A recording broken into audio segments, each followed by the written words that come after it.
penalty and fines are one part of it. But also it is important that we know it from our own experience, that if we penalize, if we fine, people always find a way out. I think the important thing also from our side is to ourselves think about the importance of following the protocols and doing it from our own self. And once we understand the importance of it, I do not think we'll require this kind of penalties and other things that we are talking about. And we would probably, the compliance levels will be much higher. What is important to emphasize is, and we have been discussing this, the fact that the highest risk for transmission is close contacts in terms of COVID. And close contacts for us are usually people we know.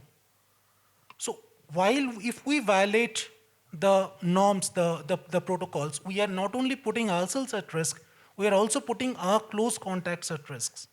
And as long as we understand it, I'm sure that we would all be more, we'll all be more sincere in our efforts in maintaining the protocols.